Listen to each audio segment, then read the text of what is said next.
ప్రతి బాష్య బిందును తుడిచివేయును, మరణము ఇక ఉండదు. ఏముండదమ్మా అక్కడ? మరణం ఇక ఉండదు. ఇక్కడ ఒక మరణం అందరికీ వస్తుంది, భౌతికమైనటువంటి మరణము.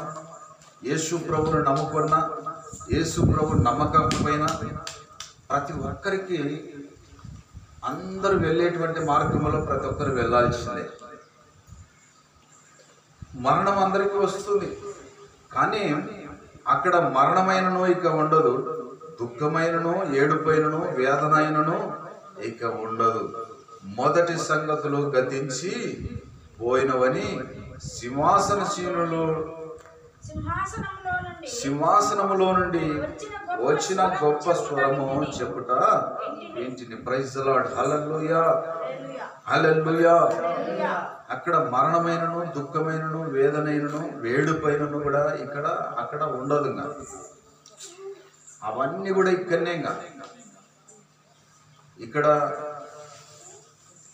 ఎంత ఏడిసినా, ఎంత బాధపడినా, మరి యేసు ప్రభు నీ జీవితంలో లేకపోతే, ఆయన రక్షణను పొందకపోతే, నువ్వు రక్షింపబడకపోతే, అక్కడికి వెళ్ళిన తర్వాత ఈ మరణము, భౌతిక మరణం అందరికి వస్తుంది అని చెప్తున్నా కదా. మరణించిన తర్వాత మళ్ళా నువ్వు ఏడ్చకూడదు అంటే, మళ్ళా నువ్వు బాధపడకూడదు అంటే, ప్రభు అయినటువంటి యేసుక్రీస్తును నమ్ముకోవాలి. ఆ భాగ్యవంతమైనటువంటి పరలోకము, ఆ స్థలము దొరకాలంటే ఇక్కడ ఉన్నప్పుడే మనం యేసు ప్రభువును నమ్ముకోవాలి. యేసు ప్రభువును నమ్ముకోకపోతే ఇక్కడ నువ్వు బాధపడిన దానికంటే రెట్టింపుగా, నువ్వు ఏడిసిన దానికంటే రెట్టింపుగా నువ్వు వేదన, ఎంతో భయంకరమైనటువంటి వేదన, ఏడుపు, పండ్లు కొరుకుతూ, అగ్ని ఆరదు, పురుగు చావదు, అగ్నిగుండము, భయంకరమైనటువంటి అగ్నిగుండము. అగ్నిగుండంలో ఇక్కడ నువ్వు ఎంత ఏడ్చావో అంతకంటే రెట్టింపు అక్కడ బాధ కలుగుతుంది నీకు. ఆ రెండవ మరణం రాకుండా ఉండాలంటే ప్రభు అయినటువంటి యేసుక్రీస్తును ప్రతి ఒక్కరు కూడా ఈ లోకములో నమ్ముకోవాలి. చాలా మంది వారి కులం అడ్డం వస్తుంది, యేసు ప్రభువును నమ్ముకోవాలంటే వాళ్ళ మతం అడ్డం వస్తుంది, వాళ్ళ ఆచారాలు అడ్డం వస్తాయి. ఈ లోకంలో ఎంతో వాళ్ళ హోదా అడ్డం వస్తుంది, వాళ్ళ ఎంతగానో వాళ్ళు అవన్నీ అడ్డు పెట్టుకొని యేసు ప్రభు దగ్గరికి రాలేకపోతున్నారు. యేసు ప్రభు ఎవరు అంటే తృణీకరింపబడిన వాడు, నీచుల దేవుడు, లేకుంటే మాదిగొల్ల దేవుడు, మాలుల దేవుడు, తృణీకరింపబడిన వారి దేవుడు అని చాలా మంది అపోహలో ఉండి చాలా మంది నరకానికి సిద్ధపడుతూ ఉన్నారు. ప్రియమైనటువంటి దేవుని బిడ్డలారా గమనించండి, ఈ లోకంలో ప్రతి మనిషి చనిపోయినటువంటి వాడు ఎవరు కూడా ఒక ఫుల్ల కూడా ఎంట పెట్టుకొని పోలేరు. పోతారమ్మా, ఈ లోకంలో సంపాదించినటువంటి వారు ఏది కూడా, ఏ మనిషి కూడా, ఏ కులానికి చెందినవాడు, ఏ గోత్రానికి చెందినవాడైనా, ఏ మతానికి చెందినవాడైనా ఏది కూడా వెంట పెట్టుకొని పోలేడు. కానీ ఆ నిజ రక్షకుని ఎవరైతే ఎరుగుతారో ఆ రక్షణని వెంట పెట్టుకొని పోతే ఆ రక్షణ నిన్ను కాపాడుతుంది, పరలోకానికి సరాసరి నిన్ను తీసుకొని వెళుతుంది. ప్రైజ్ ది లార్డ్, హల్లెలూయా, హల్లెలూయా, హల్లెలూయా. ప్రియమైన దేవుని బిడ్డలారా గమనించండి, ప్రభు అయినటువంటి యేసుక్రీస్తు మంచి దేవుడు. ఆ మంచి దేవుని నమ్ముకోవాలని మీ అందరికీ కూడా తెలియచేస్తూ, మరి మూడో అంశంగా చదువుదాం ఒకసారి. ప్రకటన గ్రంథము 22వ అధ్యాయం 5వ వచనం. పరలోకములో రాత్రి ఉండదు, దీపము ఉండదు, సూర్యుడు అక్కడ అక్కర్లేదు. చదువుదాం ఒకసారి. రాత్రి ఇంకా ఎన్నడూను కూడా ఉండదు, దీపకాంతి అయినను సూర్యకాంతి అయినను వారికి అక్కర లేదు. ఇక్కడ అవన్నీ కూడా అక్కర. ఇప్పుడు సూర్యుడు ఉన్నాడు, ఇక్కడ సూర్యకాంతి మనకు కావాలి. ఏం కావాలమ్మా? మనకు సూర్యకాంతి కావాలి. సూర్యుడు గాన మనకు వరసకపోతే, పొద్దు వరసకపోతే మనకు వెలుగు రాదు. అంతే కదమ్మా. రాత్రి అయిందంటే దీపాలు పెట్టాలి. ఏం పెట్టాలి? మన ఇండ్లలో దీపాలు పెట్టుకోవాలి. అప్పుడు గుడ్లు ఉండేది, దీపాలు ఉంటారు దాన్ని. ఇప్పుడు అంటే లైట్లు వచ్చినాయి, కరెంట్ లైట్లు, అవి కూడా దీపాలే. కానీ ఇప్పుడు రాత్రి వేసాలకి ఇంటిలో అయినా దీపాలు కావాలి, వీధిలో అయినా కూడా దీపాలు కావాలి. కానీ అక్కడ సూర్యకాంతి కానీ ఆ దీపాలు కానీ అక్కర్లేదు, అక్కడ ఏం ఉండవు, అక్కడ ఎప్పుడు ప్రకాశించుతూ ఉంటదంట. ఎట్లుంటదమ్మా? దేవుడైనటువంటి ప్రభువే వారి మీద ప్రకాశించుచు వారు యుగ యుగములు రాజ్యము చేయుదురు. గట్టిగా చెప్పట్లు కొడదాం. Praise the lord. Hallelujah, hallelujah. మనకి ఇక్కడ సూర్యుడు కావాలి, దీపాలు ఉండాలి, అవన్నీ ఉండాలి. ఇప్పుడు సూర్యుడు మనకు ఉన్నాడు, సూర్యుడే మనల్ని నడిపిస్తూ ఉన్నాడు. ఈ పగలంతా కూడా ఆయననే నడిపిస్తాడు. ఆ సూర్యుడు గాన వర్షకపోతే మనకు వెలుగు ఉండదు, చీకటిగా ఉంటుంది. అదేవిధంగా ప్రకటన గ్రంథము 7వ అధ్యాయం చదువుదాం ఒకసారి. 7వ అధ్యాయం 18వ వచనం. 7వ అధ్యాయం 16వ వచనం. వారికి ఇక మీదట ఆకలి అయినను దాహమైనను ఉండదు. సూర్యుని ఎండైనను ఏ వడగాలి అయినను వారికి తగలదు. Praise the lord. హల్లెలూయా. పరలోకములో ఆకలి దప్పికలు ఉండవు. సూర్యుడైనను ఎండైనను అక్కడ తగలదు. ఆకలి అనేది మనకు మధ్యాహ్నం అయిందంటే లేక 1 గంట నుండి స్టార్ట్ అవుతుంది మనకు ఆకలి. ఎప్పటి నుంచి అమ్మా? 1 గంట నుండే స్టార్ట్ అవుతుంది. పొద్దున ఎన్ని గంటలకు స్టార్ట్ అవుతుంది? మొహం గడుగుతూనే 7 గంటలకు కొంతమంది తినేస్తారు, కొంతమంది 8కి తినేస్తారు, కొంతమంది 9కి 10కి 11కి అట్లా తింటూ ఉంటారు. అది ఖచ్చితంగా ఆకలి అవుతుంది. మరి 2 గంటలకు 1 గంటకు ఆకలి అవుతుంది. అక్కడ ఆకలి అనేది ఉండదు. ఏముండదమ్మా? అక్కడ ఆకలి ఉండదు, దప్పిక ఉండదు. అక్కడ నీళ్ళు అక్కర్లేదు, ఆహారం అక్కర్లేదు. చదవండి అక్కడ కింది వచ్చినారులో. వారికి ఇక మీదట ఆకలైనను దప్పికైనను ఉండదు. సూర్యుని ఎండైనను ఏ వడగాలి అయినను వారికి తగలదు. ఎలా అయినగా సింహాసనం మధ్య నుండి గొర్రె పిల్ల వారికి కాపరివై జీవ జలముల బుగ్గల యొద్దకు వారిని నడిపిస్తుంది. ఎవరు గొర్రె పిల్ల అంటే? ప్రభు అయినటువంటి యేసుక్రీస్తు. జీవ జలముల యొద్దకు మనల్ని గొర్రె పిల్ల నడిపిస్తుంది. గొర్రె పిల్లతో పోల్చింది ఎవరు? గొర్రె పిల్లకు పోల్చబడింది ప్రభు అయినటువంటి యేసుక్రీస్తు. జీవ జలముల యొద్దకు మనల్ని నడిపించేటువంటి గొర్రె పిల్ల ప్రభు అయినటువంటి యేసుక్రీస్తు వారు. అదేవిధంగా మరి ప్రకటన గ్రంథం 21:18 చూద్దాం ఒకసారి. ప్రకటన గ్రంథం 21:18 వచనం. ఆ పట్టణపు ప్రాకారపు సూర్యకాంతములతో కట్టబడెను.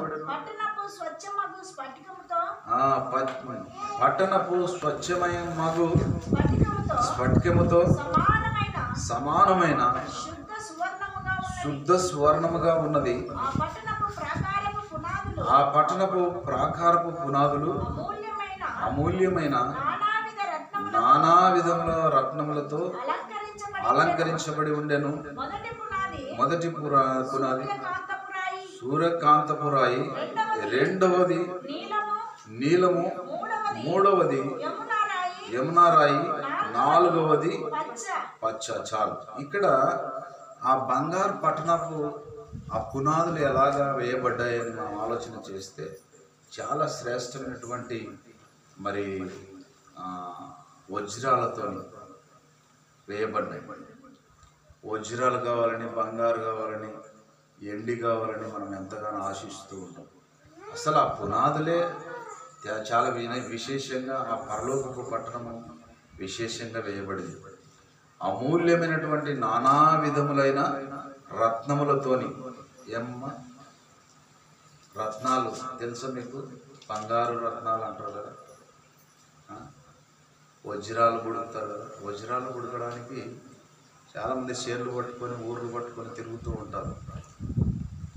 నువ్వు ఇక్కడ భూమి మీద ఎంత వెతికినా కూడా ఒకవేళ అవి దొరికితే దొరకవచ్చు, లేకపోతే ఆ పరలోకానికి వెళితే యేసు ప్రభువుని నమ్ముకుంటే నీకు వజ్రాలే వజ్రాలు, రత్నాలే రత్నాలు. యేసు ప్రభువుని నమ్ముకుంటే రత్నాలు వజ్రాలు, ఆ పట్టణమే వజ్రాలతోని రత్నాలతోని బంగారుతోని విలువ కలిగినటువంటి బంగారుతోని అది కట్టబడింది. అలాంటి పట్టణంలోనికి, అలాంటి పరలోకంలోనికి మనం వెళ్ళాలంటే ఈ భూలోకంలో ఉన్నప్పుడే మనం ప్రభు అయినటువంటి యేసుక్రీస్తును నమ్ముకోవాలి. పెద్దలు ఏం చెప్తారంటే ఒక మాట సామెత చెప్తారు. ఏం చెప్తారు దానికి? ఏం చెప్తారు మా పెద్దలు? దీపం ఉండగానే ఇల్లు చక్కబెట్టుకోవాలి. మన కంఠంలో ఊపిరున్నప్పుడే నిజదేవుడు ఎవరో, నిజరక్షకుడు ఎవరో, ఆయన ఎవరైతే పరలోకానికి తీసుకువెళుతారో అనేటువంటిది మనం గ్రహింపు ఉండాలి, ఆ జ్ఞానం ఉండాలి. ఎవరినంటే ఎవరు ఈ లోకంలో ఉన్నారులే దేవతలు దేవుళ్ళని నువ్వు వాళ్ళ మార్గం అనుకుంటా వెళితే పరలోకము నీకు రాదు.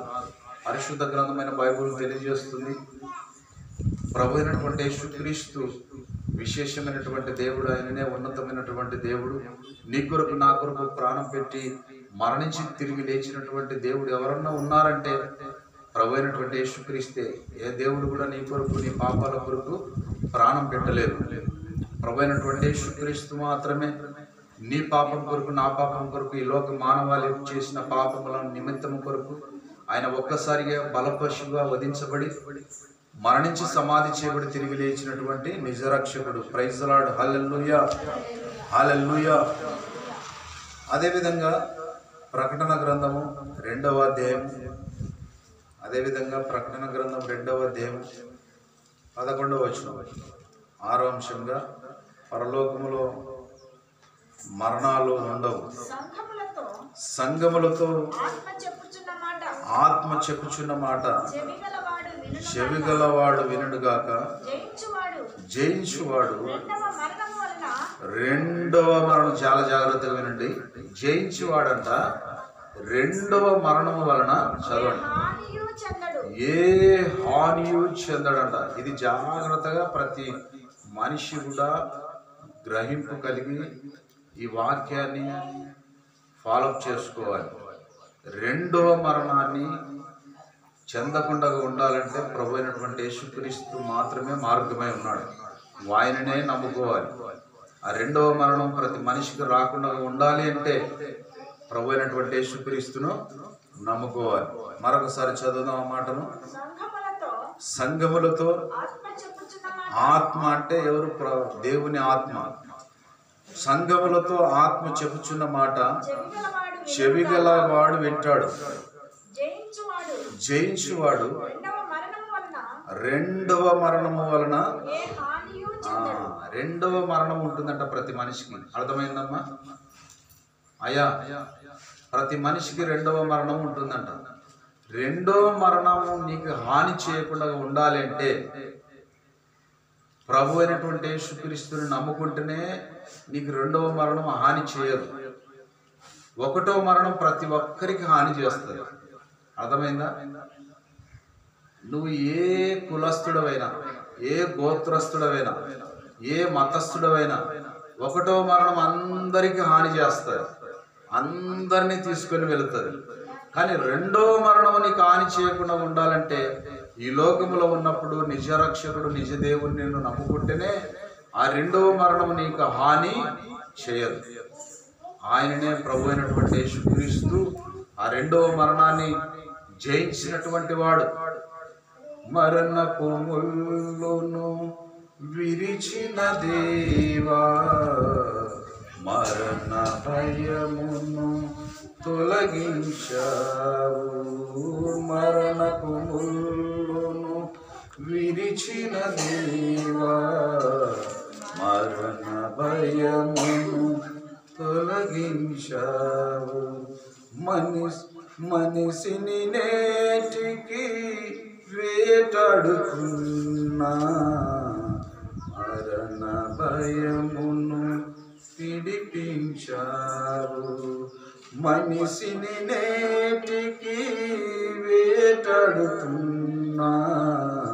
మరణ భయమును విడిపించావు. మరణపు ముళ్ళును విరిచిన దేవా, భయమును తొలగించావు, మరణపు ముళ్ళును విరిచిన దేవా, మరణ భయమును తొలగించావు. మరణ భయాన్ని, మరణపు ముళ్ళును విరిచినటువంటి దేవుడు ప్రభు అయినటువంటి యేసుక్రీస్తు. దేవుడు ఈ పాట దేవుడు నాలో ఉండి నన్ను ప్రేరేపించి రాయించినటువంటి పాట. మరణపు ముళ్ళును విరిచినటువంటి దేవుడు మరణ భయాన్ని, మరణ భయం ఎంతవరకు ఎంతమందికి ఉంటుందమ్మా? మరణము భయము, మరణము భయము. మరణం అంటే భయం లేని వారు ఎంతమంది ఉన్నారు? చేతులు ఎత్తండి. ప్రైజ్ ది లార్డ్, హల్లెలూయా. మరణ భయం లేకుండా ఉన్నటువంటి వారు ఎవరు అంటే నిజరక్షకుల్ని ఎరిగినటువంటి వారు, నిజదేవుణ్ణి ఎరిగినటువంటి వారు. రక్షణ టికెట్ తీసుకుని రెడీగా ఎవరైతే ఉంటారో, ఎప్పుడు మరణించినా, ఈ భౌతిక మరణం, ఒకటో మరణం ఎప్పుడు మరణించినా, నేను పరలోకానికి టికెట్ తీసుకున్నా, పరలోకానికి సరాసరి నేను వెళ్ళిపోతాననేటువంటి వారు, నిశ్చయిత కలిగినటువంటి వారు, ఆ ధైర్యం పొందుకున్నటువంటి వారు ఆ మరణానికి భయపడరు. ప్రైజ్ ది లార్డ్, హల్లెలూయా. ఎవరు భయపడతారంటే రక్షణ పొందనటువంటి వారు, రక్షణ టికెట్ తీసుకున్నటువంటి వారు, ఆ పరలోకానికి వారస్తులు కానటువంటి వారు. మరణ భయం అనేది చాలా భయం ఉంటుంది. ఒక రోగం వచ్చినా, ఒక వ్యాధి వచ్చినా, లేకుంటే ఒక ప్రమాదము సంభవించిన, ఇంటిలో ఉన్న, వెలపట ఉన్న, రాత్రి అయినా కొంతమంది భయపడుతుంటారు. ఏదైనా సప్పుడు వచ్చినా భయపడుతుంటారు, భయంకరంగా భయపడుతూ ఉంటారు. ప్రియమైన దేవుని బిడ్డలారా, మరణ భయం అనేది చాలా వేదన పుట్టిస్తుంది, భయమును పుట్టిస్తుంది, వణుకు వణుకు వణుకు పుట్టిస్తుంది. ఏం పుట్టిస్తుందమ్మా? వణుకు పుట్టిస్తుంది. మరణపు ముళ్ళును విరిచినటువంటి వాడు, ఆ రెండవ మరణపు ముళ్ళును విరిచినటువంటి వాడు ఎవరు అంటే ప్రభు అయినటువంటి యేసుక్రీస్తు. ఎలాగ విరిచాడంటే, నీ మరణము కొరకు, నా మరణము కొరకు ఆ కల్వరి శిలువలో అడ్డకరకు నిలువు కరకు వేలాడదీయబడి ఆ కల్వరి శిలువలో ఆ మరణపు ముళ్ళును విరిచేశాడు ఆయన. ప్రభు అయినటువంటి యేసుక్రీస్తు నీ పాపం నా పాపము ఆయన మీద వేసుకొని ఆయన ఎన్నో శ్రమలు పొందాడు, ఎన్నో కొరడాల దెబ్బలు తిన్నాడు, ఎంతగానో ఆయనను హింసించారు. ఆ కల్వరి శిలువలో చిత్రహింసలు పొందాడు ఆయన. మరణపు ముళ్ళును విరిచేసినటువంటి వాడు ప్రభు అయినటువంటి యేసుక్రీస్తు. ప్రైజ్ ది లార్డ్, హల్లెలూయా. అదేవిధంగా 7వదిగా ప్రకటన గ్రంథం 3వ అధ్యాయం 21. పరలోకంలో దేవుని సింహాసనం మీద కూర్చుంటాం. నేను జయించి నా తండ్రితో కూడా ఆయన సింహాసనమందు కూర్చుని ఉన్న ప్రకారము జయించు వారిని నాతో కూడా నా సింహాసనమందు కూర్చుండ నిచ్చెదను. సంగములతో ఆత్మ చెప్పుచున్న మాట చెవిగలవాడు వినుగాక. ప్రైజ్ ది లార్డ్, హల్లెలూయా, హల్లెలూయా. ప్రభు అయినటువంటి యేసుక్రీస్తు ఏ సింహాసనం మీద అయితే ఆయన కూర్చున్నాడో అదే సింహాసనం మీద మనల్ని కూడా కూర్చోబెడతాడు. సింహాసనం అంటే ఎంతమందికి తెలుసు? సింహాసనం అంటే ఏంటమ్మా? పెళ్లి కొడుకు పెళ్లి కూతురుకు సింహాసనాలు వేస్తారు, తెలుసా మీకు? వేస్తారు కదమ్మా, వేస్తారు కదా. చాలా ప్రత్యేకంగా ఉంటాయి ఆ కుర్చీలు, ఆ చైర్స్ ఎలా ఉంటాయంటే చాలా ప్రత్యేకంగా ఉంటాయి. అలాంటి సింహాసనాలు చాలా బంగారుతో చేయబడినటువంటి సింహాసనాల మీద ఆయన ఏ సింహాసనం మీద అయితే కూర్చుంటాడో అదే సింహాసనం మీద మనల్ని కూడా కూర్చోబెడతాడంట. యేసు ప్రభు ఏ స్థానంలో అయితే ఉన్నాడో అదే స్థానంలో, ఏ స్థలంలో అయితే ఉన్నాడో అదే స్థలంలో, ఏ భవనంలో అయితే ఉన్నాడో అదే భవనంలో, ఏ పరలోకంలో అయితే ఆయన ఉన్నాడో, ఏ పట్టణంలో అయితే ఆయన ఉన్నాడో అదే పట్టణంలో, ఆ పరలోకంలో, ఆ సింహాసనం మీద మనల్ని కూడా కూర్చుండబెడతాడంట. ఎంత భాగ్యవంతమైనటువంటి స్థితి అండి!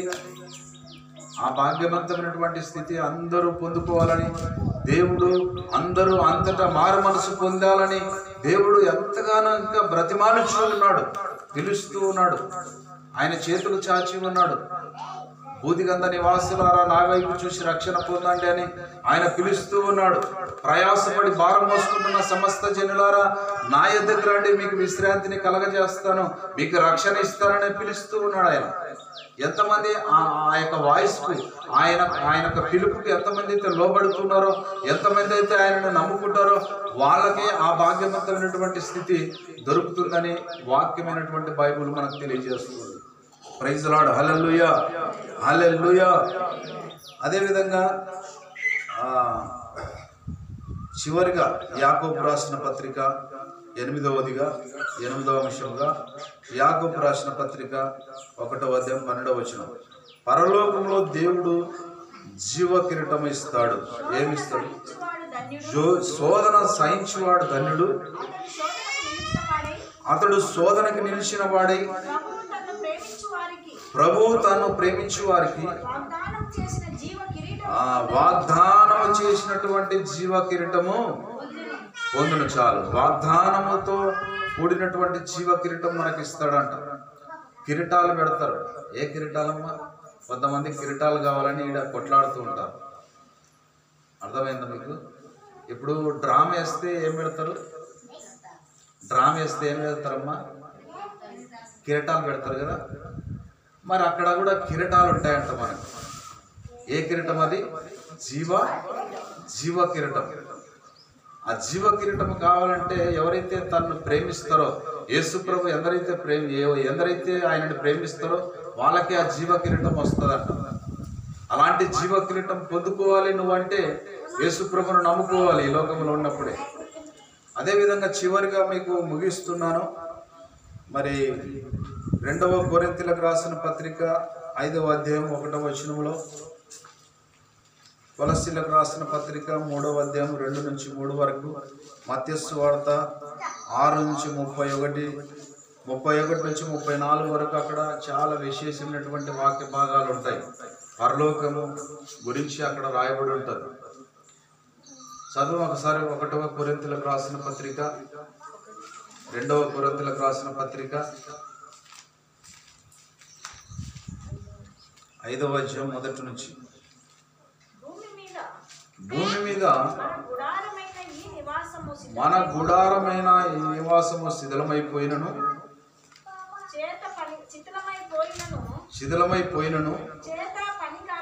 చేత పని కాక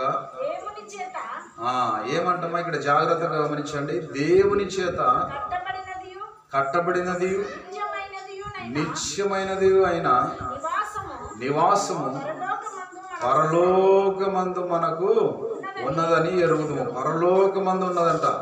నిత్యమైనటువంటి నివాసము పరలోకమందు మనకు ఉన్నదంట. ఈ యొక్క భూమి మీద మన గుడారం శిథిలమైపోతుంది. ఏంటమ్మా మన గుడారం అంటే ఏంటమ్మా? మీకు గుడారాలు ఉన్నాయి? ఎంత ఉన్నాయమ్మా గుడారాలు? ఉన్నాయా గుడారాలు? ఇండ్లే కదమ్మా. ఇండ్లు మీ గుడారాన్ని పోతారు కదా. అవి భౌతిక గుడారాలు. దేవుడు ఏమంటాడంటే మన దేహమే దేవుని ఆలయం ఉందంట. అది ఒక గుడారం అంట. మన దేహము దేవుని ఆలయం అయి ఉందంట. ఇది ఒక గుడారం అన్నమాట. ఈ గుడారము శిథిలమైపోయినా కూడా, ఈ భూమి మీద ఈ గుడారం శిథిలమైపోయినా కూడా స్థిరమైనటువంటి నివాసము మనకు పరలోకమందు ఉంటుందంట. Praise the lord. Hallelujah, hallelujah. దేవునికి మహిమ కలుగును గాక, దేవునికి స్తుతి కలుగును గాక. మనకు స్థిరమైనటువంటి నివాసము పరలోకమందు నీకు నాకు దక్కాలంటే ఆ ప్రభు అయినటువంటి యేసుక్రీస్తే మార్గమై ఉన్నాడు. ఆయననే రక్షకుడు. ఆయన నమ్ముకున్న వారికి ఆ పరలోక భాగ్యం వస్తుందని దేవుని పరిశుద్ధ గ్రంథమైన బైబిల్ మనకు చాలా స్పష్టంగా మనకు తెలియజేస్తుంది. దయచేసి ఈ వాక్యం విన్న మనం అందరము కూడా ఒకసారి చిన్న ప్రార్థన చేసుకున్నాం. అందరూ కూడా తీర్మానం చేసుకున్నాం. చిన్న ప్రార్థన. కళ్ళు మూసుకున్నాం. స్తుతినైనా స్తుతి స్తుతి స్తుతి స్తుతి స్తుతి. పరిశుద్ధుడమైన తండ్రి, పరలోకమందున మా తండ్రి, ప్రతి ఒక్కరు కూడా తీర్మానం చేసి